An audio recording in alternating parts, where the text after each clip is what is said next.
አባት ቅድመ አያቶቻችን የሰሩት ብዙ መልካም ስራ አለ፣ ግን ስተት የለም ወይ?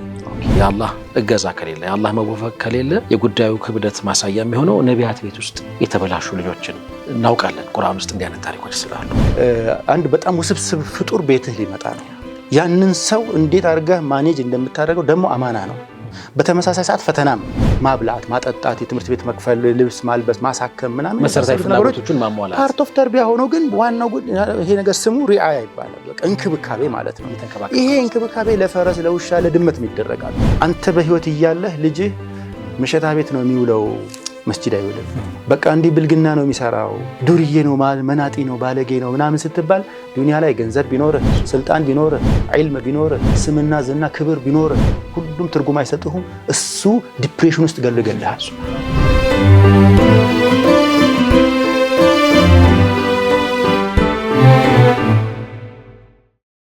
ቢስሚላሂር ረህማኒር ረሂም አልሐምዱሊላሂ ረቢል ዓለሚን አሰላቱ ወሰላሙ ዐላ ረሱሊላሂ ሰለላሁ ዐለይሂ ወአሊሂ ወሰለም። የተወዳጁ ተመልካቾቻችን በያላችሁበት ሰላምታችን ይድረሳችሁ።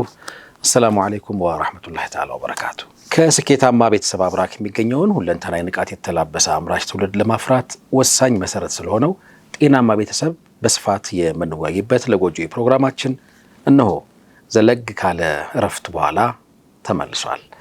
በእርግጠኝነት ብዙዎቻችሁ እንኳን ደህና መጣችሁ እንደምትብሉን በማመን እንኳን ደህና ቆያችሁን እላለሁ። አመሰግናለሁ። እንዴት ከረማችሁ? ቤተሰብ፣ ልጆች ሁሉ ደህና? ልጆች ደህና ናቸው ስላችሁ መልከ ብዙ ስሜት እንደሚመላለስባችሁ እኔም እንደ ወላጅ ገምታለሁ።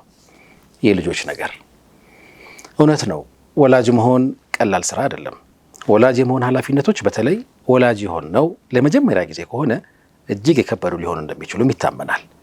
ልጆቻችንን በምንፈልገው ስልትና ዘዴ ለማሳደግ በእርግጥ እኛ ወላጆችስ እንደ ወላጅና አሳዳጊ የሚጠበቅብንን መልከ ብዙ ኃላፊነትና ተጠያቂነት በወጉ እናውቀዋለን ወይ ተብሎ ቢጠየቅ ምላሻችን ምን ሊሆን ይችላል?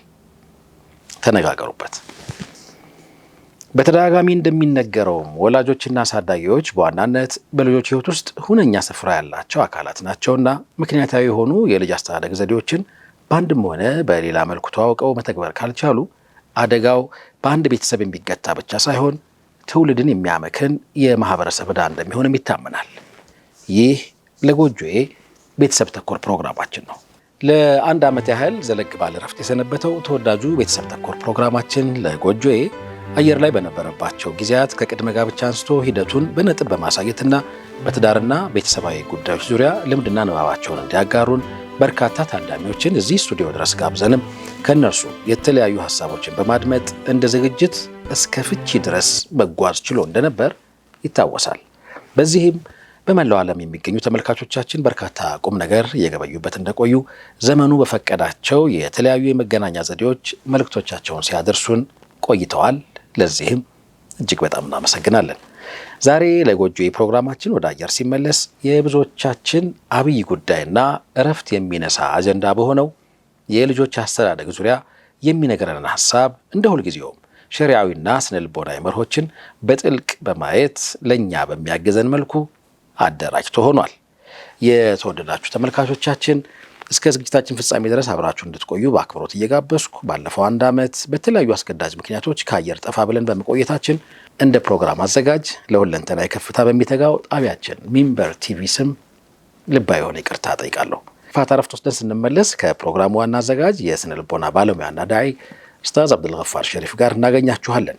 በዚህ አጋጣሚ በፕሮግራሙ ላይ ያላችሁን ሀሳብና አስተያየት ለመስጠት ዘወትር በስራ ሰዓት ብቻ በ0948992121 ላይ አጭር መልእክት በማኖር ልታሳውቁን ትችላላችሁ፣ ልደውሉን ትችላላችሁ። ለዝግጅታችን መሳካት የምንጊዜም ተባባሪያችን የሆነውን ቢላሉል ሐበሺ ማዕከልንና አህላም ፈርኒቸርን እጅግ በጣም እያመሰገንኩ አብራችሁ እንድትቆዩ ጋብዛለሁ። ፋታ ረፍት ወስደን ከኡስታዝ ጋር ተመልሰን እንመጣለን። በያላችሁበት የተዋበ ቆይታ ይሆንላችሁ።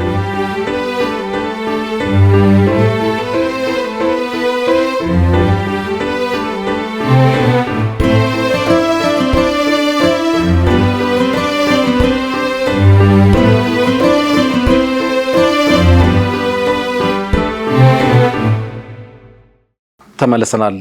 የተወዳችሁ ተመልካቾቻችን የትዳርን ቅዱስ ምዕራፍነትና እስላማዊ የቤተሰብ አመራር ስርዓትን እንደዚሁም ጥበብን ከጥንስሱ ስንመለከትበት የቆየ ነው። ለጎጆ የቤተሰብ ተኮር ፕሮግራማችን በየጊዜው አዳዲስ ርዕሰ ጉዳዮችን እያነሳሳ ወደ ተመልካቾች ሲያደርስ እንደነበረ ይታወሳል። ለዛሬ በልጆች ጤናማ አስተዳደግ ዙሪያ ያሉ ሀሳቦችን ከመነሻው በማየት በርካታ ወላጆች በጉጉት የምንጠብቀውን ፕሮግራማችንን ኢንሻአላህ የምንጀምር ይሆናል። እንግዲህ አስቀድሜ ከአንድ ዓመት መጠፋፋት በኋላ እጅግ በጣም አንገብጋቢ በሆነ ርዕሰ ጉዳይ ሀሳብ ለመለዋወጥ ስለተገናኘን ደስ እንዳለኝ ገልጬልህ ብንጀምር ደስ ይለኛል። እንኳን ደህና መጣ። አህለ ወሰህለን። መርሐባ። እንኳን ደህና ቆየህ። እንዴት ነህ? አልሐምዱሊላህ። በእርግጠኝነት በእነዚህ የእረፍት ጊዜያት ከበርካታ የፕሮግራሙ ቤተሰብ የሆኑ ወላጆች ጋር ሀሳብ መለዋወጦች ሊኖሩህ እንደሚችሉ ገምታለሁኝ። እኛም በአንድም ሆነ በሌላ መንገድ ለምን ተቋረጠ የሚለው የብዙዎቹ ወላጆችም የፕሮግራማችን ተከታታዮችም ጥያቄ መሆኑ እንደተጠበቀ ሆኖ ፕሮግራሙ ግን ህይወታቸው ላይ ፈጥሮላቸው የነበረውን ኢምፓክትም የነገሩን በርካቶች ነበሩ። እንዲሁ አንድ ከእስልምና እምነት ወይም የእስልምና እምነት ተከታይ ያልሆነ ወንድም የሰጠ ሀሳብ ነበር። እሱን ለተመልካቾች ማጋራት ቢቻልና በእሱ ብናሟሽ ደስ ይለኛል። ኸይር። ቢስሚላሂር ረህማኒር ረሂም አልሐምዱሊላህ ወሰላቱ ወሰላሙ ዐላ ረሱሊላህ ሰለላሁ ዐለይሂ ወሰለም። ያው በዕለታት አንድ ቀን በስራ ምክንያት ከአንድ ሙስሊም ጓደኛ ጋር ተገናኘንና ባጭሩ ስለ ራሳችን ፕሮግራም ማርኬቲንግ መስራት ስለሚመስል ይደብረኛል። አላኩል ያህል ባጭሩ እሱ ያለኝ ነገር ምንድነው የፕሮግራሙ ቤቱን እንዳዳነለት እኔ ይከታተለው እንደነበርም አላቅም። አክቹአሊ ከዛ ድሮ በፊት አፍሪካ ቲቪም ከሚተላለፈው ጀምሮ ይከታተለው እንደነበር ነው። ከዛ ጎጆ ደግሞ ከጀመረ ጀምሮ ሬጉላር አቴንዳንት መሆን ተጣልተን ነበር፣ ተለያይተን ነበር። ቋፍ ላይ በነበርንበት ጊዜ ቁጭ ብዬ በሙሉ አየሁትኝ አለ ላይ ዳውንሎድ በማድረግ ከዩቲዩብ ቻናላችን ላይ አላኩል ያህል በጣም ሲያመሰግነኝ ጊዜ እኔን ከበደኝ። አላየት ያህል እኛ የምናቀበለው ብዙ ሀሳብ እንዳለ ነው የተሰማኝ። የተለያዩ ክፍለ ሀገሮችን በዚሁ በዳዕዋም በተለያዩ ምክንያቶችም ስወጣ ሰዎችን አገኛለሁ።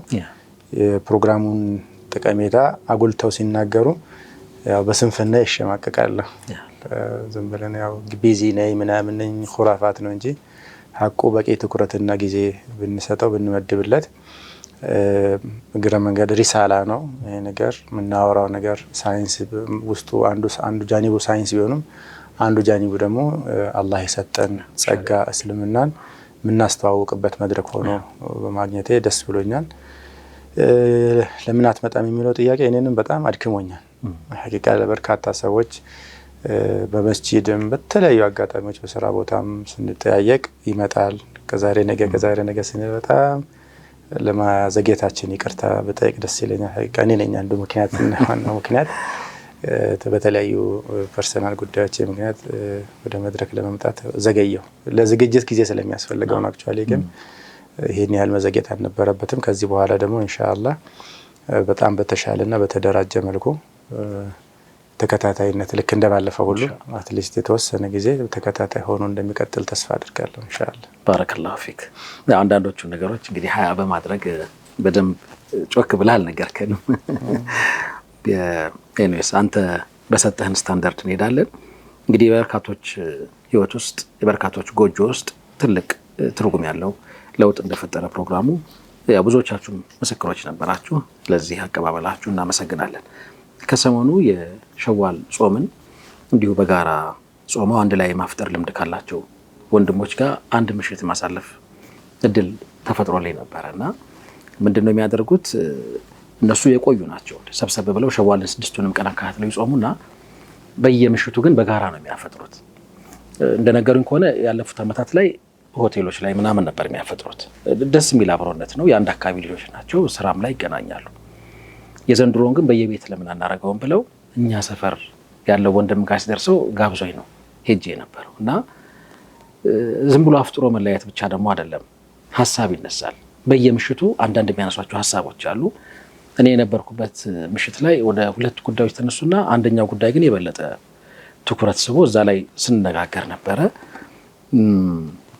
አንድ ሀሳቡ ትንሽ ጠንከር ያለ ወንድም በመሀል ተነስቶ ዛሬ ሁላችንም የምናሳድጋቸው ልጆች እናውቃቸዋለን ብሎ ጠየቀ እና ሁሉም ሰው ደነገጠ። እኔ እንደዛ አይነት ስሜት ተሰማኝ። ፋይናሊ ማናውቃቸው ልጆች ነው የምናሳድገው የሚል ሀሳብ በረታና ሁሉም ሰው ይሄ ፓረንቲንግ ላይ ያለውን ስሜት ሀሳቡን እንዲህ አይነት ነገሮችን ማውራት ጀመረን።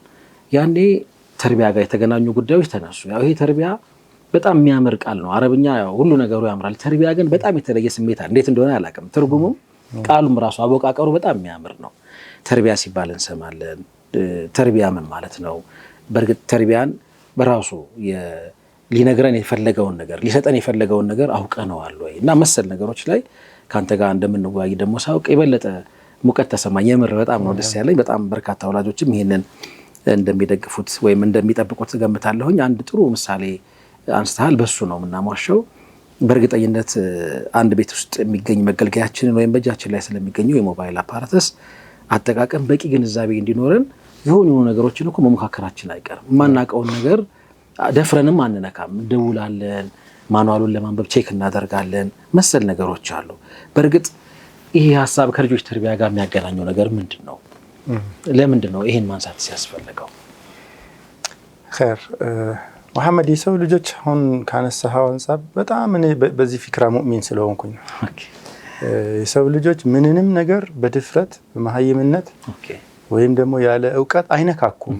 እቃ ሲሆን ምክንያታቸው ውድ እንደሆነ ፊል ያደርጋሉ። ለእቃው ገንዘብ አውጥተውለታል። ቢበላሽብኝ አይፓድ ይሁን ሞባይል ይሁን ወይም አሁን እዚህ ጋር ገጣጠምናቸው ስፒከሮች ይሁን እኔ ንካካ ብትለኝ አነካካለን። ሆነ ይሄን ካሜራ ምናምን ያኔ ማይንዲ እውቀት የለኝም፣ በቃ ዒልሙ የለኝም። ባበላሸውስ የሚል ስጋት አለ። ባበላሸው እከስራለሁ። ሜቢ ለምሳሌ 100,000 ብር ያወጣህበት ከሆነ ይሄን ካሜራ ወይ 1 ሚሊዮን ብር ያከስራል። 1 ሚሊዮን ብር ብዙ አይደለ? ያከስራል ብለህ ስለምታስብ ማለት ነው። አንድ ሰው ስንት ያወጣል ነው። መቼም የሰው ልጅ ዋጋ አለው ማለት አይደለም በገንዘብ የሚተመን። ግን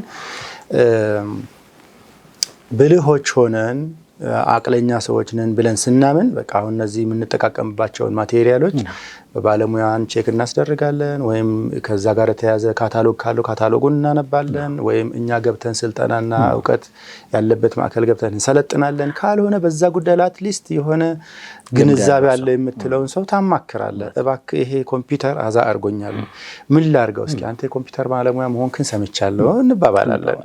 በዛት እንዲህ አድርገው ሪስታርት አድርገው ከዛ እንዲጫንበት እንዲህ አይነት እንትኖች አፕሊኬሽኖች ካሉት አንሎድ አድርገው ኢላሽሪ ምናምን ይልሃል።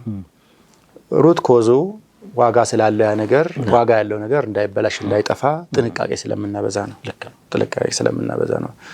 አሁን በምድር ላይ ካሉ እቃዎች ወይም ማሽኖች መካከል እጅግ ውስብስቡ ማሽን አላ ሩህ የተገጠመለት ቢሆንም ሰው ልጅ ውስብስብ ማሽን ነው። ሩህ የተገጠመለት አላህ ያከበረው ለዓላማ የፈጠረው ለትልቅ ቁም ነገር የተፈጠረ ከውኑ ጠቅላላ ለሱ ሲባል የተገራለት ከሰማይ ቀበሌ መመሪያ መጥቶለት ካታሎግ አለው። የሰው ልጅ ራሱ ሌላ ካታሎግ አለው፣ ቁርአን የሚባል ማለት ነው። ምክንያቱም ማንኛውም ማሽን ካታሎግ እንዳለው ሁሉ ማለት ነው። መጥቶለት በዚህ እየተመራህ ተጓዝ፣ ያኔ ሰዓዳ ታገኛለህ፣ ደስታ፣ ስኬት ምናምን ጎዳና ላይ እናገኛለን ብሎ አላህ Subhanahu Wa Ta'ala የወሰነለት የዓለማት ፍጥረታት በሙሉ ፎከስ ኦፍ አቴንሽን ነው። በቃ ለሱ ኺድማ ነው የተሰሩት። እሱ ነው ኮር ኤሌመንት ማለት ነው፣ ዋና ጉዳይ ነው የሰው ልጅ። እዚህ ይሄ ውስብስብ ማሽን ነው። ማሽኑ የተሰራበት ሰሪው አላህ ነው። ወነፈኸ ፊህ ሚን ሩሂ ከአላህ ዘንድ ከመጣ ሩህ የተነፋበት ነው። ልብ በል አይ ማሽን እዚህ ቤት ያሉ ማሽኖች መብራት ብታጠፋባቸው አይሰሩም። ሩሃቸው ነው መብራት ተቅሪበን አይደለ? ግን የሰው ልጅን አላህ Subhanahu Wa Ta'ala ሩህ ከሱ ዘንድ ሚን عنده የሆነ ሩህ ነፍቶበት አክብሮት የሱ እንደራሴ አድርጎት ምድር ላይ ኸሊፈቱላህ ፊል አርድ ምድርን እንዲያለማ አሳይመንት ሰጥቶት አላህን ማመስገን ዋና የቤት ስራው ማመለክ ዋና የቤት ስራው ተደርጎ ለሰው ልጆች ሁሉ አርአያ ወይም ለሌሎች ፍጥረታት ሁሉ መሪና ገዢ ተደርጎ የተላከ ሰው ልጅ የሚባል ማሽን ስትነካካ ትንሽ አደብ አድርግ እንጂ ስርዓት ይኖር ያስፈልጋል። ሐቂቃ ወይ አሁን አንዳንድ ሰዎች ሊቃወሙኝ እንደሚችሉ ገምታለሁ። መሐመድ ድሮ ለመሆኑ ነው ይሄ ሁሉ የምታወራው ነገር በነበረበት ነው ወይ ሰው ልጅ ተርቢያ የተደረገው? ይሄ ሁሉ ሳይንስ እውቀት ምናምን ነበረው አያቶቻችን አባት ቅድመ አያቶቻችን ሲሰሩ ሊሉን ይችላሉ። አባት ቅድመ አያቶቻችን የሰሩት ብዙ መልካም ስራ አለ፣ ግን ስህተት የለም ወይ? ከሰሩት የተርቢያ ስህተታቸው ውስጥ አናይም ወይ? መስጂዶች ውስጥ ሰዎች ሲሰዳደቡ አልሰማንም እንዴ? የአላህ ቤት ገብተው የሚሰዳደቡ ቦክስ የሚማዘዙ ሰዎች፣ እኔ ሐጅ ላይ ሰዎች ቦክስ ሲማዘዙ ቢኡሚ አይነ ያይቻለው ኢህራም ለብሰው ማን ነው እነዚህን ሰዎች ተርቢያ ያደረጋቸው? በቃ እዛ ጋር የተርቢያ ስህተታል። ምንድነው ይሄ አይነት አግሬሲቭነት፣ ይሄ ሁሉ ጉልበተኝነት፣ ይሄ ሁሉ ጭካኔ በወንድም ላይ ረህመት ላይ ወንድማማችነት ላይ አብሮነት ላይ ተርቢያ ባደረገ እስልምና ውስጥ ያደጉ ሰዎች ናቸው እንደዚህ ሰዎች። እዚህ አባቶቻችን አያቶቻችን የሰሩት ብዙ መልካም የተርቢያ ፓርታቸው እንደተጠበቀው ነው። የጎደሉን እንሙላ ነው። እኛ እንደውም የዘመኑ አዳዲስ ሙስተጀዳቶች ወይም ደግሞ ጭማሪ የመጡት ነገሮች ያዘናጉን ብዙ ነገር አለ። ሐቂቃ ያላሰብናቸው ያላየናቸው ያቀድማል ከወንድም ልጆቻችን ላይ እንገናኛለን ወይ ሪሊ እንተዋወቃለን ወይ ልጆች የምናሳድግበት ቢአው የድሮ ነበረ ወይ እንመጣበታለን። አላህ ካወየን ሳምንት ስለ ተርቢያ ዲፊኒሽን ሳምንት እናነሳለን እና እዛ ላይ ዝርዝር ነገር እነግርሃለሁ። እዚህ ያኔ ስህተት የተሰራ ከሆነ ዛሬም እነዚህ ስህተቶች መታረም አለባቸው። ሁሉ ነገር ቃሉ በል ወጀድና አባአና ከذلك يفعلون በቃ አባቶቻችን ሲሰሩት አይተውናልና እኛም እንሰራዋለን የሚብለው ነገር ይሄ የድንቁርና ዘመን አስተሳሰብ ነው። ያ ቁርአን ነው የተኮነነ ነውና ሳይንስ አለ። ትክክለኛ ሳይንስ ከቁርአንና ከኢስላም ጋር አይጋጭም። በነገራችን ላይ ከተጋጨ ትክክለኛነት ላይ ገና ስላልደረሰ ነው። ኢቮሉሽኑን ስላልጨረሰ ነው። ሳይንስ ሂደቱ እድገቱን ስላልጨረሰ ነው። የጨረሰ ሳይንስ ሐቂቃውን ስንነጋገር አልተጋጨም። ምክንያቱም ሁሉ ነገሩ ከሰማይ የሆነ ነገሩ ሁሉና ከሰማይ የሆነ ነገር ምድር ጋር መጥቶ አይላተም። ምድርን ያለማል እንጂ እዚህ ከሳይንስም የምናንሳው ከሸሪዓ ባክግራውንዳችን ከረሱል ሰለላሁ ዐለይሂ ወሰለም አስተምህሮ ስናነሳው በጣም ሙጣቢቅ ሆኖ ሰላምና ደህንነት እንዲሰማን ስኬት እንድናገኝ ልጆቻችን ላይ የተሻለ ኢንቨስተር እንድንሆን ኢንቨስት የምናደርገው ነገር ሪተርን እንዲኖረው ያደርገናል። ይሄ ባዕደ ተውፊቅ ኢላሂ ዐዘ ወጀል መሆኑን ሳንረሳ ማለት ነው። አላህ መቼም ወማ ተውፊቅ ኢላ ቢላሂ ነው። ግን እኛ የራሳችንን አሳይመንት ሳንሰራ አይደለም ነገሩ ማለት ተውፊቅ መጠበቅ ያለብን። ስለዚህ የነገሬን ሐሳቤን ሰብሰብ ሳደርግ ትንሽ ዕውቀት ያስፈልገናል። ዕውቀቱ ትንሽ ማለቴ በጣም ቁንጽል ማለቴ አይደለም። እኔ እንደው ቢቻል ኖሮ አንዳንድ ሀገሮች ላይ ታውቃለህ ትምህርት ሚኒስተር የሚባለው ነገር ወዚረ ተርቢያ ነው የሚባለው። ወዚረ ተዕሊም ይሉት ነበር አንዳንድ ሀገሮች። በጣም እነዚህ ሙረቢዎቹ አሁን እኔ በጣም ኮፒ ማረጋቸው ዓሊሞች የነሱን ሐሳብ ነው ማነሳው بالمناسبه በደንብ የለፉበት የአረቡ ዓለም ሙስሊሞች ስኮላሮች ሳይኮሎጂስቶች ሶሺዮሎጂስቶች እና እንደዚህ የሸሪዓ ዕውቀት ያላቸው ጥልቅ ዕውቀት ያላቸው ሰዎች ባደረጉት ከባድ ጥረት ወዚረ ተርቢያ ነው መባል ያለበት። ተዕሊም የኖሌጅ ፓርት ብቻ ስለሆነ ማለት ነው የዕውቀት ፓርት ብቻ ይሄ ኮግኒቲቭ የመረጃ ጉዳይ ብቻ ስለሆነ ተርቢያ መረጃ ማቀበል አይደለም። እንመለስበታለን እንዳልኩ እነጻ ነው። ብዙ ጃኒቦች አሉት ገባ።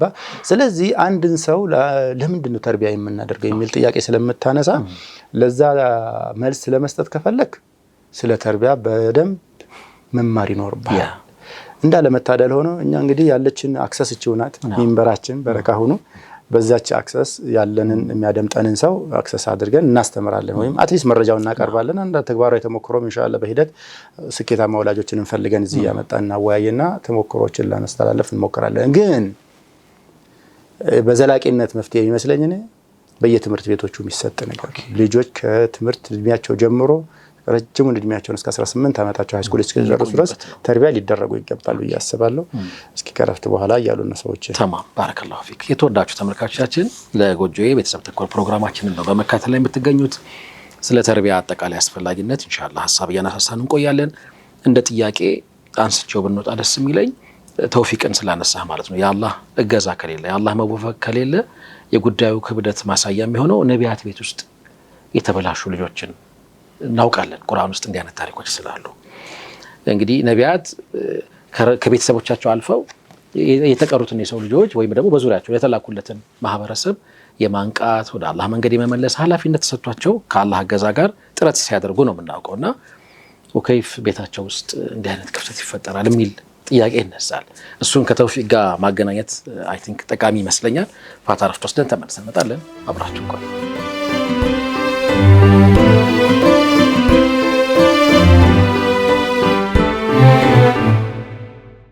ተመልሰናል። የተወዳጁ ተመልካቾቻችን ለጎጆ የቤተሰብ ተኮር ፕሮግራማችን እንደቀጠለ ነው። ኡስታዝ አብዱልገፋር ሸሪፍ ጋር ነው ቆይታ እያደረግን የምንገኘው። ስለ ተርቢያ ነው ሐሳብ እየተለዋወጥን የምንገኘው። ቀደም ሲል ስናነሳ እንደነበረው ማናውቀውን ነገር እየነካካን ነው። አጠቃላይ ለማወቅ ጥረት እናደርጋለን የሚልም እንግዲህ ተጨማሪ ተጠያቂ ይኖረዋል። እዛ አካባቢ ያለው ሐሳባችን ወላሂ አንድ ሰው ምን ይላል መሰለህ አንድ መድረክ ላይ በጣም በድፍረት ብዙ የዘመናችን አባቶች አለ አንዲት መጽሐፍ እንኳን ሳያነቡ ወላ አንድ ቀን ጥያቄ ሳይጠይቁ ወላ አንድ ኮርስ ሳይወስዱ 6 7 5 ልጅ ይወልዳሉ። ድርድር ይፎክሩብህ ይፈልጋሉ። 7 ልጅ አለ 6 ልጅ አለ ምናምን ይያሉ ማለት ነው። በድፍረት ነው ያልከው? በጣም በድፍረት። አዎ በድፍረት። ታዲያ የዚህን ድፍረት መራራ ውጤት አልቀመስንም ወይ? እኔ መሐመድ ትምህርት ቤት ላይ ነው የምሰራው፣ ደጋግሜ እንደማነሳው የዚህ ድፍረት በጣም መራራ ውጤት መካከል ብዙ ከስነ ምግባር መርሆች ያፈነገጡ ከዚህ ቤት እንዲህ አይነት ልጅ ይገኛል እንዴ? እንዲህ አይነት እናት እንዲህ አይነት ልጅ ትወልዳለች እንዴ? በጣም ማህተረም እናት አባቶች በጣም ከመንገድ የወጣ ልጅ፣ ለትምህርት አፒታይት የሌለው ልጅ መውደቅ በጣም ምንም ማይገርመው፣ ከትምህርት አርፍዶ መቅረት፣ በትምህርት ቤት መባረር ማይገርመው፣ ለስራ ተነሳሽነት የሌለው፣ ሰላት ለመስገድ ፍቅር የሌለው፣ ተነሳሽነት የሌለው፣ በቃ ጥቅሞችን ብቻ ለማሳደድ የተንደረደሩ በርካታ ወጣት ወንዶችና ሴቶች ልጆች የተመረቱት ሩት ኮዙ የእውነት ምክንያቱ እኔ የሚመስለኝ ያው የዚህ ድፍረታችን ውጤት ነው ይመስለኝ። ኦኬ፣ ቤት ውስጥ ግን ሳይሞከር ይቀራል ብለህ ትገምታለህ? መሞከር ሌላ ነገር ነው፣ ተገቢውን ጥረት ማድረግ ሌላ ነገር ነው። ለዛ ነው እኔ አሁን የኔ ፕሮግራም አላማ እንዳት በመሐላ አስታውሼ በነገራው ደስ የሚለኝ ፕሮግራማችንን ያቆም ነው ትዝ የሚልህ ከሆነ አምና ማለት ነው በፍች ማግስት ብለን በቃ ፍች ላይ እንግዲህ ሊከሰት ይችላል። የሰው ልጅ መገናኘት ካለ መለያየት አለ። የተዋደደ ሁሉ አይቀጥልም። እየተዋደድክ ልትለያይ ትችላለህ። ህይወት ነው በቃ የህይወት ጅረት ውስጥ መጋባት ካለ መፋታት አለ። ያው መወለድ ካለ መሞት እንዳለው ማለት ነው። ግን እኛ ተስፋ የምናደርገው ተጋብተዋል፣ ተሞሽረዋል፣ ወልደዋል ወይም ሊወልዱ ነው ወጣት ወንዶችና ሴቶች ያጋባናቸው እነሱ ቢያንስ በቃ አሁን ኦሬ ያለፈበትን ሰው ለመውቀስ ለማንቋሸሽ ለማሳነስ አይደለም። እኛ የሰራነው ስህተት እንዳይደግሙ ነው። እኛ የሰራነው ስህተት አይደግሙ። በቃ አንድ በጣም ውስብስብ ፍጡር ቤትህ ሊመጣ ነው። ያንን ሰው እንዴት አድርገህ ማኔጅ እንደምታደርገው ደግሞ አማና ነው። በጣም ጌጥ ነው። ከባድ ውብ ነገር ነው። በተመሳሳይ ሰዓት ፈተናም ነው። አላህ ነው ያለው። ግን ይሄን ሰው እንዴት ማኔጅ አደርገዋለሁ ብለህ ትኩረት ስጥና አንብብ፣ አዳምጥ። ፕሮግራሞች ካሉ ስልጠናዎች ካሉ ውሰድ፣ ታላቆች ካሉ ጠይቅ፣ ተሞክሮ ውሰድ። ላፕቶፕህን ወይም አይፓድህን ወይም ደግሞ ስልክህን ዝም ብለህ ማትነካካ አቅለኛ ወንድም ልጅህን ዝም ብለህ አትነካካ።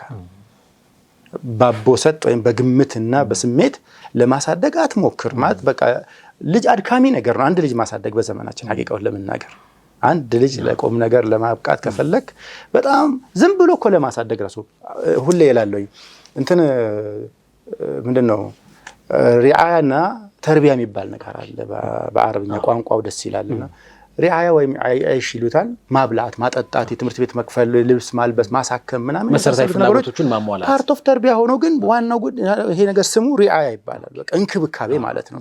ይሄ እንክብካቤ ለፈረስ፣ ለውሻ፣ ለድመት ይደረጋል አብሮ ለሚኖር ካለ ማለት ነው። ማብላት፣ ማጠጣት፣ ቤት ጥበቃ፣ ከለላ ማድረግ፣ ከታመመ ማሳከም፣ እንዳይበርደው ልብስ አኺሪ ማልበስ። ተርቢያ ከዚህ የሚጨምሩ ነገሮች አሉ። በዝርዝር የምናወራ ስለሆነ አሁን አልምጣበት። በጣም ዲቴይል ነገር ነው። ስለዚህ ሰውን የምናበቃው እንደ እንስሳ አይደለም። ሰው ልጅ ተናጋሪ እንስሳ አይደለም። እኛ ጋር ሰው ልጅ ሙከረም ነው። በጣም ሙዓዘዝ ነው። ለሪሳላ የተፈጠረ ነው። ይህን ሰው ለተፈጠረለት ሪሳላ የማብቃት አሳይመንት የወላጆች ነው። በምን በግምት በስሜት በቃ ሰው ሲሰራው እንዳየው ተሰራዋል አያዋጣም። እኔ እርሱን እርግጠኛ ሆኜ ሞግታለሁ። እንዲህ አይነት ደፋርነት አያዋጣም። ቁጭ ብለን እናንብብ፣ እንማከር፣ ከዛ በኋላ እንሞክር። ከዛ አንተ ያነሳኸው ነገር ጋር እንመጣለን። المال والبنون زينة الحياة الدنيا والباقيات الصالحات خير عند ربك ثوابا وخير አመላ ይላል አላህ። ዚነቱል ሐያት የዱንያ የዚህ ዓለም ጌጦች ናቸው አለው ገንዘብና ልጅን ማለት ነው። በተለይ የሰው ልጅ ደግሞ ናም ከገንዘብ በላይ አንዳንዴ ልጅ የሚያስፈልግህ ጊዜ ይመጣብሃል። ኦፍ ኮርስ ልጅ ኖሮህ ገንዘብ ከሌለ ህይወት ይከብድሃል። ልጅህን ማብላት፣ ማጠጣት፣ ማስተማር፣ ማልበስ፣ ማሳከም እየፈለክ ገንዘቡ የለም ህይወትህን ጠባብ ያደርግብሃል። ገንዘብ ኖሮህ በጣም ቤት አለ፣ ንብረት አለ፣ መኪና አለ፣ ሰፋፊ ሳሎኖች አሉ፣ ልጅ የለበትም፣ ቤቱ ባዶ ይሆናል። ጭርታ ይበላዋል። የሰው ልጅ ያቃል እንደሚያልቅነት ምትክ እንደሚያስፈልገው ያቃል። ብቸኝነት ገዳይ ነገር ነው። የሰው ልጅ በዲፕሬሽን የሚሞተው ሰው አብዛኛው ሰው ምክንያቱ የዲፕሬሽኑ ምክንያት ብቸኝነት ነው፣ ባይተዋርነት፣ ማጫዋች፣ ዘመድ ማጣት ነው። ዚና ናቸው አለ። ታዲያ እነዚህ ሁለት ነገሮች በተለይ ሲመጡ በጣም ያምራል ህይወት። በስርዓት ማኔጅ ላደረጋቸው ሰው መቼ ሸቃው የሸቃው ጥግ መቼ ይደርስብሃል መሰለህ? ልጅህ የተበላሸቀ ነው። አንተ ሐዩን አንተ በህይወት እያለህ ልጅህ መሸታ ቤት ነው የሚውለው፣ መስጂድ አይውልም። በቃ እንዲህ ብልግና ነው የሚሰራው፣ ዱርዬ ነው፣ መናጢ ነው፣ ባለጌ ነው ምናምን ስትባል ዱንያ ላይ ገንዘብ ቢኖርህ ስልጣን ቢኖርህ ዒልም ቢኖርህ ስምና ዝና ክብር ቢኖርህ ሁሉም ትርጉም አይሰጥሁም። እሱ ዲፕሬሽን ውስጥ ገለገልሃል። የልጅህ መበላሸት ሁሉም ዓሊሞች በዚህ ቋንቋ ይስማማሉ። እንደ ልጅ የሰው ልጅን የሚጎዳው ነገር የለም። የልጁ መበላሸት ማለት ቅስምን ስብር ነው የሚያደርገው። ምንም ነገር ሳይኖርህ ልጅህ ለአይን የሚታይ ለአይን የሚሞላ ሲሆን ማህበረሰብ የሚወደው የሚያከብረው የመስጂድ ልጅ የቁም ነገር ልጅ ቁም ነገር ሜዳዎች እንጂ ማይገኝ ሰው ተቸገረበት የሚረዳ በተጣሉበት አስታራቂ ኢላ አኺሪ ምናቃቸው ጥሩ ሲፋዎች አሉ ለወጣቶቻችን ለወንድሞቻችን ለታናናሾችም ለታላላቆቻችን እህቶቻችን ኦፍ ኮርስ ያን ጊዜ ቤትህ ጠባብ ነው ልብህ ሰፊ ነው። ሱብሃንአላህ እውቀት ብዙ የለህም ጭንቅላትህ ሰፊ ነው ብሩህ ነው ውስጥህ እርካታ አለ ሰላም በቃ በልጅህ እየተንከራተተ በልጅህ አይንህ በቃ በርካታ እየተንከራተተ ትወጣለህ ከዱንያ ላይ ሐቂቃውን ለመናገር አይደብርህም። ሸቃኡም ሰዓዳውም የሰው ልጅ ከወለደ በኋላ በሱ ነው። ስለዚህ ለነዚህ ልጆች ዝግጅት አድርጎ የሚል ውትወታ ለማድረግ ነው እዚህ መጣሁት መሐመድ። ዝም ብሎ በስሜት ምናምን ለመናገርም ለመቆጣትም አይደለም። ማንነኝና አፍተሮል ግን እኔ ንባቤን ተሞክሮ የተለያዩ ሰዎችን አናገር ያገኘሁትን ተሞክሮ የተለያዩ ትልቅ ስኮላሮች ሲያወሩ የሰማሁትን የጻፉትን አንብቤ ተርጉም ያደራጅቼ መጥቼ እዚህ ጋር እንትን አደርጋለሁ። ታዲያ እዚህ ውስጥ አላህ ምንም ሚና የለውም ወይ? የኛ ጥረት የኛ ልፋት ብቻ ማለት አይደለም። ሐሻ ወከላ ተውፊቅ ያልከው ነገር نعم ነቢያትን ቤት አላህ Subhanahu Wa Ta'ala لحكمة بالغة لا يعلمها إلا هو ይፈጥራል አንዳንድ ሙጅሪሞችን። እሱ ግን ያውቃል። የነብዩላህ ሙሳና የነብዩላህ የአብዱ ሳሊህ ኸድር ሰይድና ኸድር ታሪክ ውስጡ ሁሉ ሚስጥሩን ታይበታል። መጨረሻ ላይ ወማ ፈዓልቱ አን አምሪ በቃ ሲል ሰውየው ከአላህ ልጁን አስገደለ። ያንን 10 ዓመት ልጅ አካባቢ ነው ያሉን ቅጥስ አድርጎት ገደለው። ለማንም ሰው ቢሆን ያንን ማስገደል ይደል አላህ Subhanahu Wa Ta'ala ግን ሚስጥሩን ስለሚያውቅ ያ ትክክል ነው። መርከብ ይሰበራል ታለ ባዶ ቤት ተናቁዳቶች ታለ በኸድር ስራዎች ላይ ግን ለካ ሚስጥሩን አላህ ስለሚያውቀው ህክመቱን እሱ ስለሚያውቀው የተሰራው ነው። ለኔ ስላልተገለጠልኝ ልክ አይደለም ብዬ ለሞግት ማልችላቸው ነገሮች አሉ። አላህ እነዛ ነቢያት ቤት ውስጥ ሙጅሪም ልጅ እንዳስፈጠረ ሁሉ ወይ እንደፈጠረ ሁሉ ከሙጅሪሞቹ ጀርባም ላይ ደግሞ ሳሊሆችን አቡል አንቢያ ኢብራሂም አለይሂ ሰላም የተፈጠረው ከማ ተዓለም ከአዘር ቤተሰብ ነው። ጣዖት ጠርቦ ከሚሸጥ የኩፍር አናት ከሆነ ሰው ነው የሽርክ አናት ከሆነ ሰው የተውሂድ አባት የሆነ ሰው ጸረ ጣዖት የሆነ ሰው ይፈጠራል። ይሄ ለህክመቲን sometimes لا يعلمها الا هو በኔ ሌቭል አልተረዳውትም እኔ አላህ ለሚያውቀው ተፈጥሮታል። ስለዚህም ነው አላህ ምን ይለናል ታዳ እዛ ኢባዱ الرحمن ላይ እንትን ሲያደርገን እኮ ዱዓ እንድናደርግ እንመከራለን። ምርጥ የአላህ ባሪያዎች በልጆቻቸው ጉዳይ ላይ የአይን ማረፊያ ሰጠን ብለው ይለምናሉ አይደል? والذين يدعون والذين يقولون ربنا هب لنا من ازواجنا وذرياتنا قرة اعين የአይን ማረፊያ ማን ነው የአይን ማረፊያ የሚሆነው? እታወቀ ነው። ቅድም ያልኩህ ልጅ የአይን ማረፊያው ነው በተቃራኒ ያለው መሻታ ቤት የሚዞር ሰው አዛ የሚያደርግ ጉበኛ ባለጌ ማለት ቀይ መጥፎ ሲፋ ባለቤት የሆነ ልጅ አይን አያርፍበትም። መገላገሉን ሁላ ትመርጣለህ። ሞቼ ባረፍኩላል ትላለህ። የዚህን ሁሉ ጉድ አላህ ሳያሳይ ምን አለ ባነሳኝ የተወለደ ቀን ምን አለ ደም ሆኖ በቀረ ልትል ትችላለህ። ቁረተ አዕዩን የሚሆኑት ልጆች ተቃራኒ ናቸው። አስላህና አቅወና አንፈዓና ናቸው። እነዚህ ጠቃሚዎች ናቸው። ስለናቸው ጠንካራ ነው። ዲሲፕሊን ለሀገር ለወገን ለሰው ልጆች ተቀላለ በለ ፍጥረት ዓለም ሁሉ ኢምፖርታንት ናቸው። فما بكت عليهم السماء والارض ይላልኩ አላህ አንዳንድ ሰዎችን ምድር ሰማይ ያላለ ምታለቅስላቸው አሉ ማለት ነው። አርሽ ተንቀጠቀጠለት ይባላል። ሰዓድ ኢብኑ ሙዓዝን የወለደች እናት አስባት ተርቢያ ያደረገች እናት نعم على رأسه رسول الله صلى الله عليه وسلم بنوربته مالنا تمام توفيق من الله አለ ይለምናሉ። ቁረተ አዕዩን የአይኔ ማረፊያ የልብ መርጊያ የሆነ ልጅ ስጠኝ አላህ ልጆቼን አግዘኝ በተርቢያው ላይ መቼም ለብቻዬ የትም አልደርስም። በዚህ ዘመን ሙረቢው ብዙ ነው። አውሬው ቀበሮው በዝቷል። ልጆቻችን ከዚህ ከዘመን ትፎ ሊበላብን የሚችል ያንን አስበው አላህ ዘንድ ተዋድቀው የሚያለቃቅሱ ሰዎች መቼም አላህ ቃሉን አይጥፍም አያጥፍም። ለምኑኝ ካለ በኋላ አልሰጥም አላለም። ኡድዑኒ አስተጅብ ለኩም ነው። ለምኑ ሰጣችኋለሁ ስላለ ከምንለምነው ትልቁ ቁም ነገር ግን ልመናው ምን መሆን አለበት? በጥረት የታገዘ መሆን አለበት። ለይሰ ቢአማኒይኩም ምኞት እንዳይሆን ዱዓው ምኞት እንዳይሆን ለይሰ ቢአማኒይኩም አለ አማኒ ያህልታብ የሆነ ነገር ከፈለክ ልትለፋለት ይገባል። አሁን ደጋግሜ ማነሳባችሁ ጉዳይ ወላጆች፣ ወጣት ወንድሞች እህቶች በቃ አረፈደም በእናንተ ላይ ቢያንስ ወይም ልጆቻችሁ በጣም ትንንሽ ናቸው ወይም ገና ዳዴ ያላችሁ ወላጅነትን አይደል። አንዲት እናት አንድ ጊዜ ምን አለች? ልጆች ስንት አመታቸው ነው አለችኝ። ትልቋ ልጅ 10 አመቷ ነው፣ ትንሹ ቀጥሎ ያለው 8 ጅኒ ምናምን ስላት አንተ ገና ልጅ ማሳደግ አልጀመርክም አለችኝ። ቲኔጀር ሲገቡ ነው ልጆቹን ማሳደግ ጭንቅላትን ፈተው የሚገጥሙት። ያን ጊዜ ነው አቅም በጣም የሚያስፈልግህ አለችኝ። በጣም አቅም ያስፈልጋል። ተሞክሮ፣ እውቀት፣ ልምድ ምናምን የምትለው ነገር የዱንያ እውቀት አሰባስበ ልጆችህን ከመንገድ ሳይወጡ በጣም አጭር ጊዜ ነው ደግሞ የሚኖርህ። በዚህ ጊዜ ውስጥ ኦልሞስት 4 አመት ወይ 6 አመት ነው የሚኖርህ። አንተ ወዲህ እያልክ ወይ ሌላ ልጅ እየተወለደብህ ወይ አንዳንድ ጊዜ ተማሪ ከሆንክ ወጣት ተማሪዎች ዩኒቨርሲቲ ስኮላር ከሆንክ ወይ ለፒኤችዲ ወይ ለማስተር በሄድክበት ልጅ 16 አመት ሆኖታል። አፍለት ማታቀው ልጅ ትልቅ ጎረምሳ ነው። አንተ አሁን ከዚህ በኋላ በሱ ላይ የሚኖረው ሚና በጣም ትንሽ ነው። ሌሎች ሚናቸውን ተጠቅመው አሳድገውልሃል። ሚዲያው ይሁን ጓደኞቹ ይሁን ትምህርት ቤቱ ይሁን ዋቴቨር ዘ ሰርክል። ስለዚህ አጭር ጊዜ ላይ በጣም አለርት ሆኖ ለመከታተል በእውቀት መታጠቅ ያስፈልጋል። ኮንፊውዝድ እየሆንክ ጊዜው ያልፋል። አንዳንዴ የተደባደቡ የሚያልቅባቸው አባቶች አሉ ልጆቻቸው ጋር ማለት በቃ ሲታገሉ ማለት በዱላ አስተካክላለሁ ብሎ ሲታገሉ 16 ይሆናል። 16 አመት ልጅ አሁን አንተ መደባደብ ትችላለህ ማለት አችለውም። ብረት ይገፋል፣ ካራቴ ይሰራል ምናምን ችግር ነው። ክብርን መጠበቅ ይሻላል። ስለዚህ ዘመን ከማለፉ በፊት ሩጫውን መሮጥ ነው። ምናልባት ተስፋ የሚያስቆርጥ ነገር አለ በፍጹም።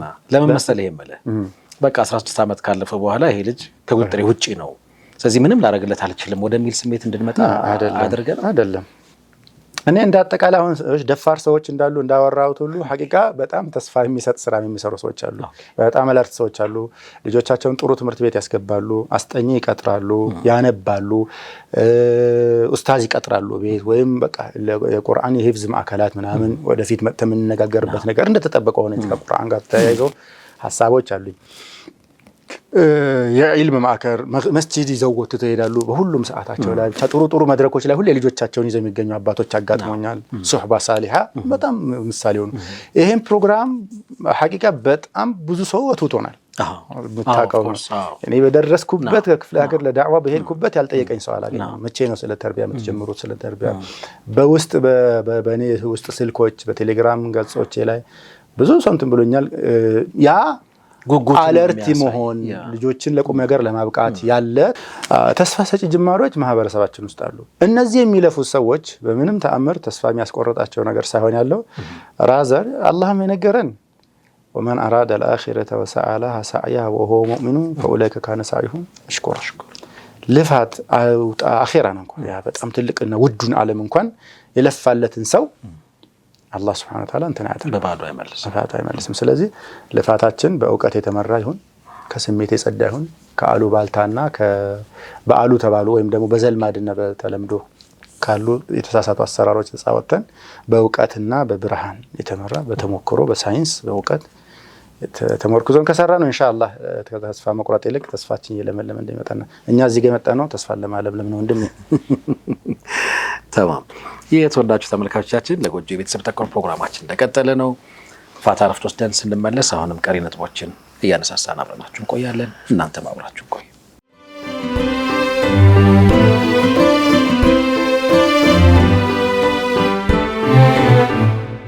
ተመለሰናል። ክብራትና ክብራን ተመልካቾቻችን አብራችሁን ስላላችሁ እናመሰግናለን። የተርቢያን አጠቃላይ ቅርጽ ይዘቱንም ጭምር ለማየት እንሞክራለን። ከዚህ በኋላ በሚኖረን ቀሪ ሰዓት ምንስ ነው ያዘጋጀነው ለተመልካቾች መስጠት የፈለግነው ምንድነው የሚለውንም እያየን እንቀጥል። ኸይር ኢንሻአላህ ለወላጆች የምንሰጠውን ርዕስ ልመለስበትና እንዳጠቃላይ ቀለል ያለ አቀራረብ እንሞክራለን ኢንሻአላህ። ሁለቱንም ፓርቶቻችንን በአግባቡ ለመዳሰስ ሞክራለሁ እስካለ አቅም እስከፈቀደ ድረስ የተለያዩ በዘርፉ ያሉ ትልልቅ ዑለሞች የጻፏቸውን መጽሐፎች የሰጧቸው ለስልጠና የሰጧቸው ሞጁሎች ስልጠናዎቹንም ገብቼ የተሳተፍኳቸው ኦንላይን የተሳተፍኳቸው አሉ። በተለያየ መንገድ በዚህ አጋጣሚ የተባበሩኝ እህት ወንድሞች ከአውሮፓም ከአሜሪካም ያላችሁ እህት ወንድሞችን አላህ ያክብርልኝ። የስልጠና ሞጁሎች የስልጠና አጋጣሚዎች እንድከፈል ያመቻቻችሁልኝ እነዛን አሰባስቤ በምችለው ልክ ቀለል ባለ ቋንቋ ተግባራዊ የሆነ ነገር ለማድረግ እንሞክራለን ኢንሻአላህ። ምናቀማ ግን መረሳት የሌለበት ስለ ተርቢያ ስናወራ ስለ እያንዳንዱ ልጅ ማውራት ያስቸግራል። ለእያንዳንዱ ልጅ በቁመናው የተሰፋ ልብስ ማቀበልን ያህል ሀሳብ ማቀበል አይቻልም። ሶሻል ሳይንስን በባህሪው እንደዚህ አይደለም። ኢምፒሪካል ሳይንሱን እንደዛ ከሆነ የሚቻለው ግን እንሞክራለን ኢንሻአላህ። ዋና ጥቅል የሰው ልጅ የምንለው ኢንሳን የምንለው ነገር አላህ ያስተዋወቀናል። እሱን እናስተዋውቃለን።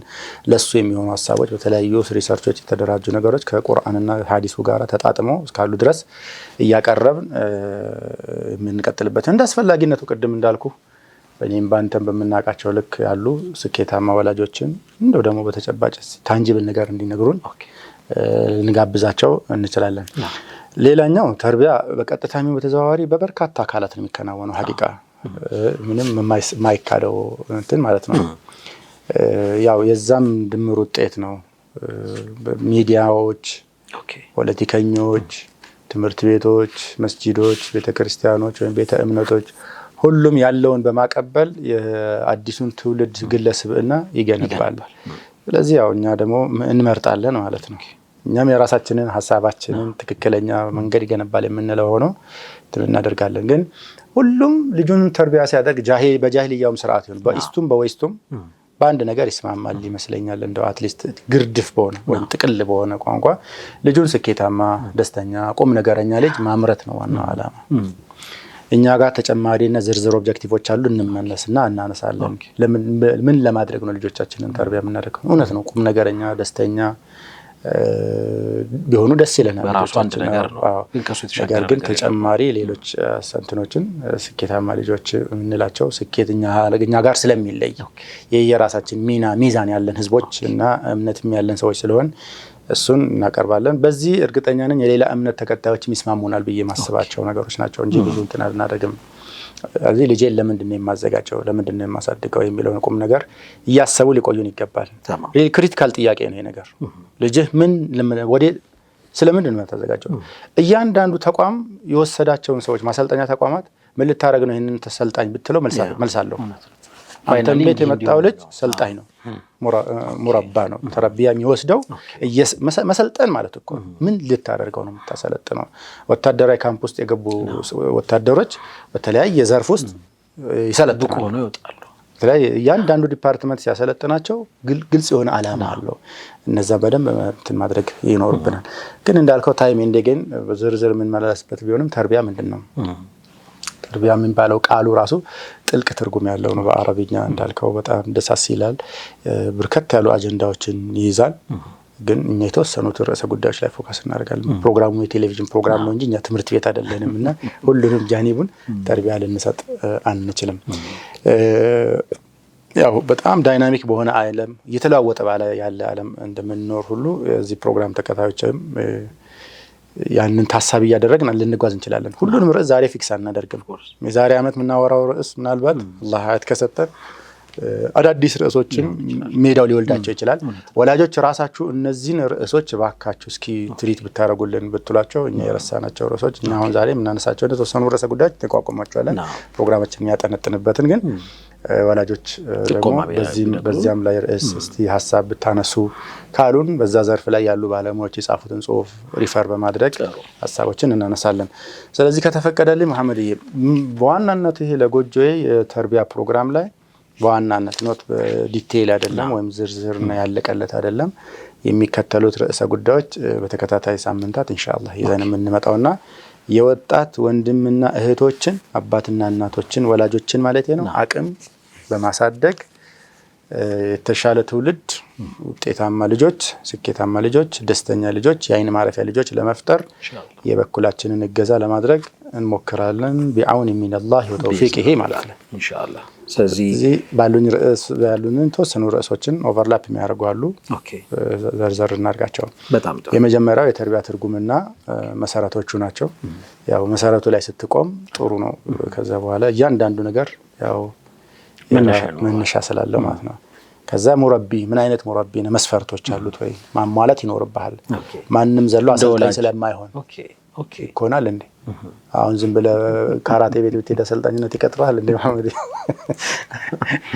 ተው እንጂ አንተ ዘይድና መድረክህን ምራ ለዛ ነው የምታሟላው መስፈርቶች የካራቴ መድረክህን ምራ ዶሊሉት ቢዝነስ እነሱም ሲመረቁ ማለት አይደለ እሱ ሊሉ ይችላል መስፈርቶች አሉ ከዛ እስላማዊ ተርቢያ ከቁርአንና ከሐዲስ አንፃር ያለው ቦታ ምን ይመስላል ምናወራው ነገር ፍልስፍና እንዳይሆን ልብ ወለዳችንና እንደ ወሬ ለማሳመር ምን ቀባጥሩ ነገር እንዳይመስላቸው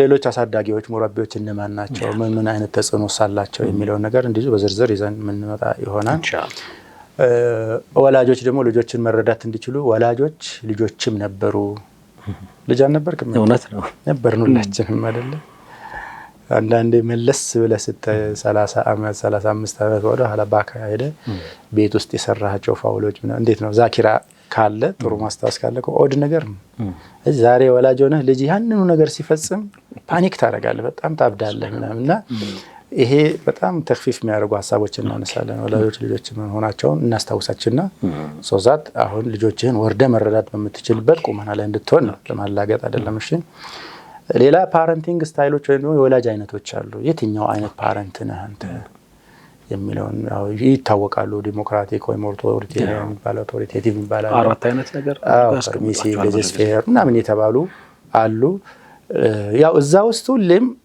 ጥሩን ፓረንቲንግ ስታይል ኳሊቲዎቹ ለቅሞ ለማውጣትና ለማሳየት ነው እንጂ አካዳሚክ እንትን እንዳልሆነ ይገባኛል ሌላ የወላጆች የሁለቱም ወላጆች መኖር አስፈላጊነት በተርቢያ ሂደት ውስጥ ያነው ምናነሳው ርዕስ ሌላ አለ ሲንግል ማም ነኝ ሲንግል ዳድ ነኝ የሚሉ ሰዎች አሉ አይደል በአንድ ልጅ ብቻ ወይም በአንድ እናት ብቻ በእናት ወይም በአባት ብቻ ተርቢያ የሚደረጉ ልጆች ላይ ስለሚገጥሟቸው ቻሌንጆችም እናቀበለው ሐሳቦች አሉ ኢንሻአላህ ያው ህይወት ነውና መለያየትም አለ መሞትም አለ ሀገር መቀየርም አለ በትምህርት ምክንያት አንዳንድ ሰዎች ልጆቻቸው ሚስቶቻቸው ጋር ተለው ለፒኤችዲ 4 ዓመት 6 ዓመት ይሄዳሉ አውሮፓ አሜሪካ ልጆች በእናታቸው necessarily በእንትን መለያየቱ ብቻ አይደለም በእንጀራ ምክንያት ሚለያይ ብዙ ሰው አለና እንዴት ነው ከዛ ትዝ የሚልህ ከሆነ አላቀም አንድ ፕሮግራም ሰርተን ነበር ከዚህ ምን አይነት አባት ነህ ወይ ምርጡ አባት የትኛው ነው በተመሳሳይ እናት ምን መጣበታለን ኢንሻአላህ ወላጆች ለልጆቻቸው እንዴት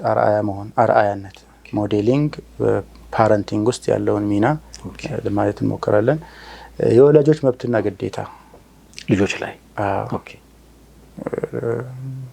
የልጆችም እንደዚያው ማለት ነው የወላጆች ስልጣን አስፈላጊ ነው ወይስ አማራጭ አሁን በዘመናችን የሚሰበኩት ቴዎሪዎች አሉ በየትምህርት ቤቶች ልጆችን እንዲ ማድረግ አትችሉ መምታት አትችሉ መንካት አትችሉ ምናምን ተብሎ የወላጆች ስልጣን ሟምቶ ያማካሪነት የሆነበት ተጨባጭ አለና እሱ ላይ ትንሽ ሐሳቦችን እንለዋወጣለን የልጆች ህልምና የወላጆች ፍላጎት አለ ልጁ ዶክተር መሆን ይፈልጋል አባት ሳይንቲስት እና ወይም ደግሞ ኢንጂነር እዛ ላይ ሐሳብና እንዴት ማስተካከል ኢንሻአላህ በልጆች ላይ የሚታዩ ልክ አሁን 10 ዓመት ደግሞ ስንወጣ 10 ዓመት ሲያልፋቸው በተለይ 10 እስከ 18 ዓመት አካባቢ የልጆች አካላዊ ስነ ልቦናዊ ቋንቋዊ እነዚህ ብዙ ለውጦች ግር ብሎ ይመጣሉ እነዛ ለውጦች ለማስተናገድ የምንችልበት ቁመና ላይ እንደሆነን ይሄ እንደ ወላጅ ማለት ነው ለውጡ ጋር አብረን መራመድ እንችላለን ያንን አንደርስታንድ አድርገን ከዛ ልጆችን በምን መልኩ መርዳት እንችላለን የሚሉ ሐሳቦችን እናቀብላችኋለን ኢንሻአላህ ሌላ በልጆች ላይ የሚከሰቱ ጭንቀቶች አሉ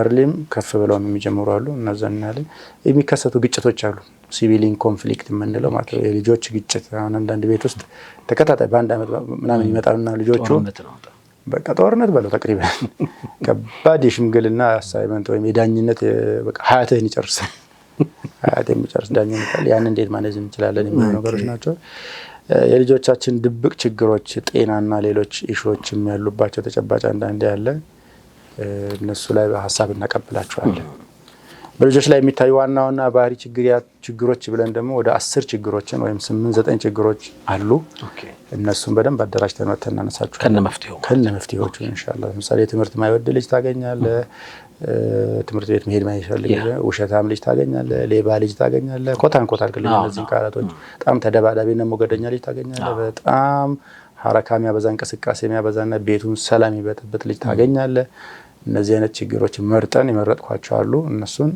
8-9 ፕሮብሌሞችን ተደራራቢነት ካላቸው ሰማራይዝ አድርገን የተወሰኑትን እናይና ወላጆች ቤታቸው ያለውን ችግር መቅረፍ የሚችሉባቸው የተወሰኑ ሀሳቦች እናቀብላለን ኢንሻአላህ። ተግባቦት ከልጆቻችን ጋራ እዚህ ኮሚኒኬሽን የምንለው ጉዳይ ኢምፖርታንት ጉዳይ ስለሆነ ማለት ነው። ሌላ ከልጆች ጋራ ያለ ግጭት፣ ወላጅ ከልጆቹ ጋራ ይጣላል። እንዴት አድርገን ማኔጅ እናድርግ? አንድ አባት ምን አለ፣ ልጁ ጋር ተጣላና ኪችን ሄዶ ቢላው አምጥቶ አቀበለው ለአባትየው። አዑዙ ቢላሂ ብዬ ለቅቄ ሄድኩና በኋላ ከበረድክን በኋላ ጠየቁት፣ ለምንድን ነው ቢላ? እንድታርደኝና እንድትገላገላለኝ። እንደዚህ የሆኑብሃል ልጅ። ጥሩ ልጅ እኮ ነው። አሁን አውቃቸዋለሁ፣ ሁለቱም አቀ ፋሚሊ ናቸው። ልጁም ጥሩ ነው፣ አባትም በጣም ዲሲፕሊንድ ሰው ነው ሀቂቃ። ግን በቃ ትጋጫለህ። ግጭቱን ማኔጅ ማድረግ ኢዝ ኖት አን ኢዚ ታስክ። ሌላ የልጆች የጓደኛ ተጽዕኖ ተግዳሮት አለ። ዘመናችን አቻ ግፊት። አንዲት እህት ሰሞኑን አላህ በረካ ያርጋት ከአሜሪካ ላከችልኝ። ማን አቻ ግፊት ነው ወይስ ወላጅ ነው የሚበልጠው?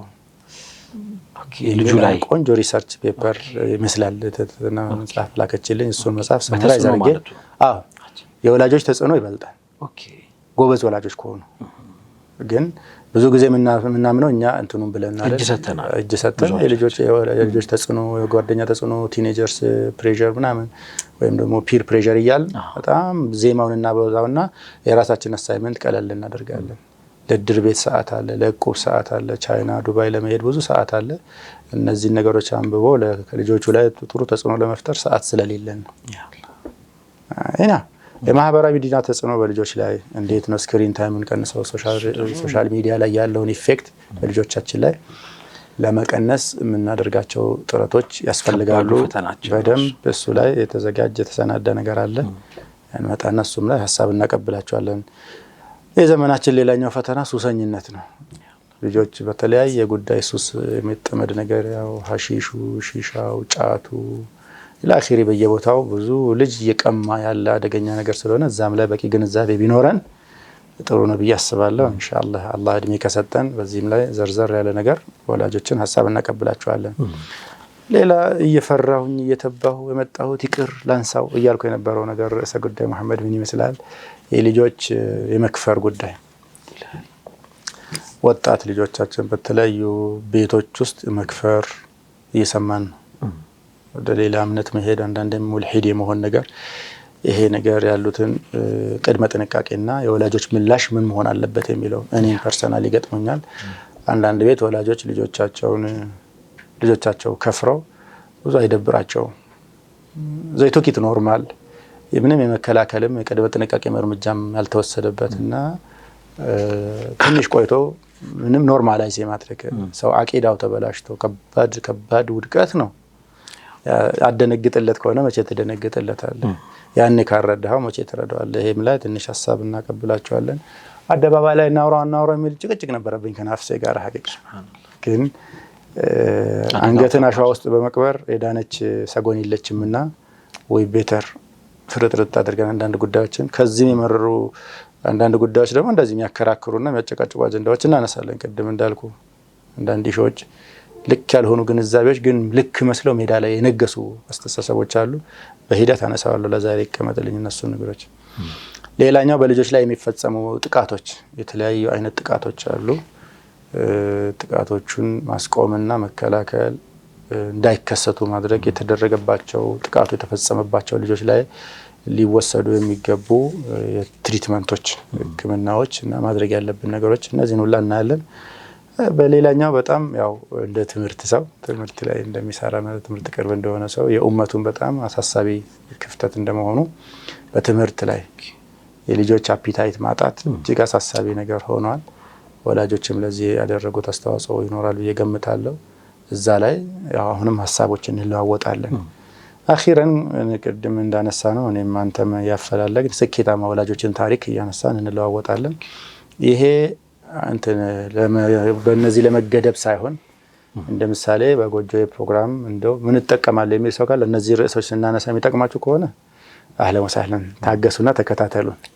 የምናወራው ልቦለድ ወይም የግል ህይወታችን ታሪክ አይደለም። ኢንሻአላህ በተቻለ መጠን ሳይንሱን ከቁርአኑ ጋር አጣጥመን ትልቅ ሙዕተበር የሆኑ ዓለም ላይ በደንብ ኦቶሪቲ የሆኑ ሰዎችን መጽሐፍ ነው የምናነበውና ተርጉመን ቀናብረን እናንተ ከነባራዊ ሁኔታችን ጋር ለማጣጣምና በእኔ አንደበት ይገለጽ እንጂ ሐሳቦቹ የኔ አይደሉም የምሁራን የዓሊሞች ሐሳቦች ተጠናቅረው እዚህ ጋር ይመጡላችኋል።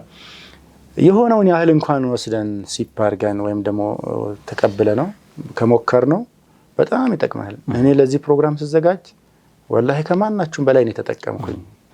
በጣም ከልጆችን የሆነ ህል እንግዲህ ተውፊቅ ሚን አላህ ነው። ግን በቃ እንዴት ነው ከልጆችህ ጋር መኗኗር ያለብህ? ልጆችን እንዴት ነው ኢንከሬጅ ማድረግ ያለብህ? ከመጥፎ ስነ ምግባር እንዴት ነው መከላከል ያለብህ? እንዴት ነው መረዳት ያለብህ የሚለው ነገር በቆየንበት ቁጥር እንጠቀማለን። መጨረሻ መቼም መጨረሻ ማሳመር ያላህ ነው። ኻቲማችንን አላህ ያሳምርልን፣ የልጆቻችንን ፍጻሜ አላህ ያሳምርልን። በዚህ ሁኔታ ነው ተደራጅቶ ጎጆ የመጣ። ባረከላሁ ፊክ። እዚህ ኢንሻአላህ አላህ ዑምር ከሰጠን ይሄንኑ እየዘረዘር ማቅረባችንን እንቀጥላለን ከሳምንት ጀምሮ ኢንሻአላህ። ተውፊቅ አላህ ይከርመክ። በጣም የሚያርሙ ርዕሰ ጉዳዮች ናቸው። ሰፋፊ ጉዳዮች አሉ እዚህ ውስጥ። በእርግጠኝነት የብዙ ወላጆች የልብ ትርታ የሆኑ ማለት ጠዋት ወጥተው ወላጆች ቤት ማታ የሚመለሱት ለምንም አይደለም ለልጆች ነው። አንዳንድ ጊዜ ሰላም በሌለው ቤት ውስጥ እንኳን ለልጆች ብዬ የምንላቸውም ነገሮች አሉን አይደለ? ግን እንደተባለው የሆነ ሰዓት ላይ ያመልጡናል ልጆች። ማናቃቸው ልጆች ማሳደግ ይሆናል ወይ ደግሞ ሌላ አካል እያሳደጋቸው ነው። እኛ ነን ግን ቅድም ያነሳው ይሄ የመንከባከብ ኃላፊነት የኛ ይሆንና የተርቢያው ኃላፊነት ግን ከቁጥጥራችን ውጭ ይወጣል። ቀደም ሲል የተነሱ ዝርዝር ጉዳዮች ሁላችንም እንደ ወላጅ በጉጉት የምንጠብቃቸው ናቸው። መሀል ላይ ደግሞ ለኔም አዲስ ነገር የሆነብኝ በዚህ ደረጃ እንኳን አስቤው አላውቅም። ይሄ የኢልሃድም ጉዳይ ተነስቷል አይደል? በቃ ከእስልምና ሚላ መውጣት አንድ ነገር ነው ማለት ሌላ ደግሞ ተጨማሪ ነገሮችም አሉ። ራሱ ከወጣ በኋላ ዝም ብሎ የሚቆምም አይመስልም። አንዳንድ ጊዜ ቀስቀሳዎችም ጭምር አሉት። ቤት ውስጥ የሆኑ ሌሎች ሰዎችንም ወደ ሲኦል ይዞብህ መሄድ ነገርም አለውና የወላጆች እንዲህ አይነቱ ጉዳዮችን በዝምታ ማየት መሰል ነገሮች ምን ያህል እንዳሳሰበው ገምታለሁና ይሄ አዲሱ የጎጆ የቅርጻችን ከልጆችና ተርቢያ ጋር በተገናኘ ይዞ የመጣው ጉዳይ እንደ ወላጅ ሁላችንንም የሚመለከት ነው። በተለይ ቀደም ሲል ስታነሳ እንደነበረው ወጣት ወላጆችን በደንብ ነው የሚመለከታችሁ። ባይሆን እንደ መውጫ ምናልባት የሚሆነን ከሆነ አንዳንድ ጊዜ በምናምን አለሁኝ እኔ እንግዲህ ልክ ላልሆን እችላለሁ። ይሄ ጀስት ፐርሰናል እምነቴ ነው። ጎጆ ከተመሰረተ በኋላ የእናት የተርቢያ አቅም ሳይታይ የአባት ልጁን ተርቢያ የማድረግ ዝንባሌና ጥረት ሳይታይ ቅድም እንዳልከው በድፍረት ብዙ ልጆችን ያው አላህ እንግዲህ ይረዝቃል በሚል መውለድ ይመጣልና ከሚቃወሙት ነኝ በመሰረቱ። አሁን ይሄን ሳነሳ አንዳንድ ጊዜ በእርግጥ ለልጅ እናት መሆን ይችላለች ወይ እቺ እናት የሚለውንም ሳናቅ እንደዛ እናደርጋለን። ብዙ ነገራችን የልምድ ስለሆነ እዚህ ጋር ግን ደግሞ ሌላ ጥያቄ የሚሆንብኝ ነገር መቼ ነው የአንድ ልጅ ኮትኩተነው ተርቢያ ሰተነው ምናምን አደገ ፍሬውን ልንቀምስ ነው የምንልበት እድሜ ደግሞ ሩቅ ነው እንደማስበው ተቅሪበን 15 16 አካባቢ ሊሆን ነው። እስከዛ ድረስ መውለድ የለብኝም አቅሟን ቼክ እስከማድረግ እንዲህ አይነት ነገሮች አንዳንድ ጊዜ ሄድ መለስ የሚል አይነት ስሜት አላቸውና ምናልባት ብትነካው ደስ ይለኝ ነበር ይሄን ጉዳይ በምትቀረን ደቂቃ ውስጥ ኢንሻአላህ። ሳምንት በደንብ ለመነካካት አስቤ የተዘጋጀሁበት ፕሮግራም አለኝና ተማም ተርቢያ መቼ ነው የሚጀምረው? በቃ አሁን አንድ አባት ወይም አንዲት እናት ልጆቿን ተርቢያ መቼ ነው የምትጀምረው የሚል ጥያቄ አንስቼ ፈላለኩኝ። ዑለሞቹ ምን ተናገሩ ምን ጻፉ ምናምን። ምክንያቱም ክሪቲካል ነገር ነው። የቅድሟ እናት እንዳልከው ልጆች 13 14 ዓመት ሳይሞላቸው ልጅ እያሳደግኩኝ ተርቢያ እያረኩ ነው ብለህ እንዳታስብ አለችኝ። እኔ ግን ልጆች እርሊም ደግሞ ተርቢያ እንደሚፈልጉ አምናለሁ። እርሊ ሌቭልም እዛ የእስላማዊ ርዕዮተ ዓለም ይላሉ ሼክ ቀርዳዊ ረህመቱላህ ዐለይህ ቀድሞ ነው የሚጀምረው። ጭራሽ ከጋብቻ በፊት ነው የሚጀምረው ይላሉ። እዚህ አንደኛችን በደንብ አደራጅተን አንዲና ተርቢያ የሚጀምረው የልጆችን ተርቢያ የምትጀምረው ቀድመህ ነው። የሙስሊም ሀያቱ የታሰበበትን የተሳለጠ ነው የተሰላ ነው። ዝም ብሎ መኖር የለም ብሎ አሽዋዒ አይደለም። አፈሐሲብቱም አነማ ኸለቅናኩም አበሰን ለከንቱ ለቀልድና ለጨዋታ የፈጠርናችሁ ይመስላችኋል እንዴ ይላል አላህ። ላ አይደለም። እዚህ ለቁም ነገር ለትልቅ ሪሳላ የተፈጠረ ፍጡር ልታመጣ ሲሆን ወደ ቤትህ ማለት ነው። ለሰው ልጅን ከእንስሳ ለማመሳሰል አይደለም። ሐቂቃ በገዝተ ነገ ነው ማርደው ካልክ ለምሳሌ አፓርታማ ውስጥ የምትኖር ሰው ከሆንክ የት እንደምታሳድረው ታስባለህ? አታስብም። ከመግዛት በፊት የት ላደርገው ነው በቃ ይቅርብኝ ነገ ገዛለሁ አትልም ትላለህ። የዒድ ቀን እንኳን ነገ አረፋ ነው ኡድሂያ ማረድ ትፈልጋለህ ቤት ዛሬ የምታሳድርበት ቦታ ከሌለ አታመጣም። ለሰው ልጅ ይሄ ምሳሌ ላይ መጥነው ይችላል።